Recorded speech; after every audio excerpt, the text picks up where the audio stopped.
All right, now let's go back to our breaking news story. We understand that a hostage situation at the Goedemoed prison has now been brought under control. 2 female officers were apparently held hostage by an inmate. For more on the situation, we're joined by Richard Mamabolo from the Police and Prison Civil Rights Union. Richard, thank you so much for your time. Can you please clarify for us where exactly is the Goedemoed prison and what transpired there this evening? Well, unfortunately, we just got information that 2 female correctional officials were held hostage by one inmate.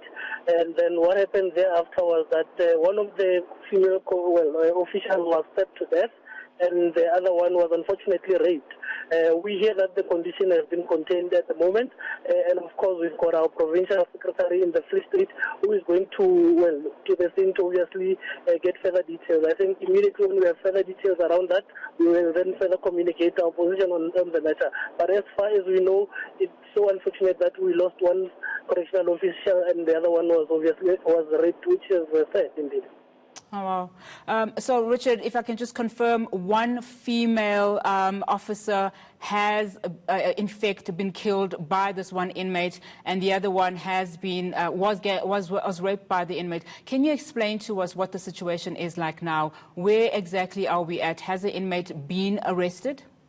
We think that the situation has been contained from what we hear, but of course we are not there physically, but our provincial secretary will obviously give us a further briefing around the matter. But generally, this whole thing goes back to the very same discussion that POPCO has been raising around the shift patterns, the shift patterns which create a condition where there's limited complement, obviously looking after a huge number of inmates, and that has resulted in altercations all the time, stabbings, and unfortunately we just witnessed one of those incidents where the department has not taken sufficient measures to ensure that our correctional officials do work under safe conditions.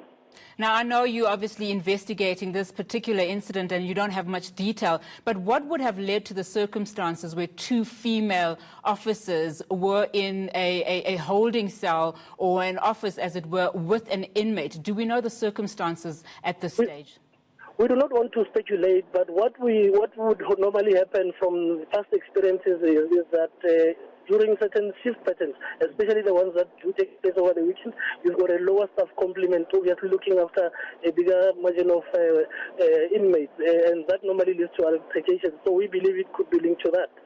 All right. You mentioned earlier that some of your members work in very unsafe conditions. Tell us a little bit about this Goedemoed prison in the Free State, and why you would say that those inmates, those officers would have been in an unsafe environment.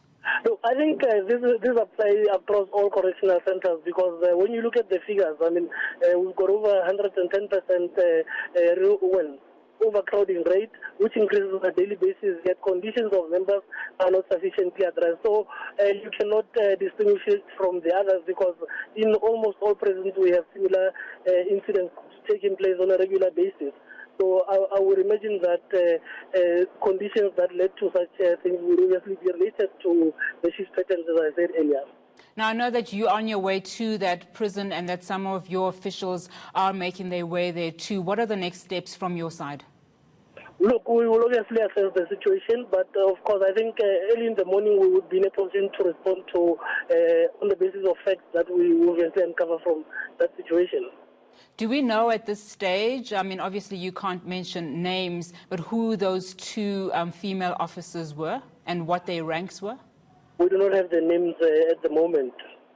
All right, Richard, thank you so much for that update. We'll be sure to keep in tabs with you on that, and obviously a very tragic story coming out of the Free State. All right.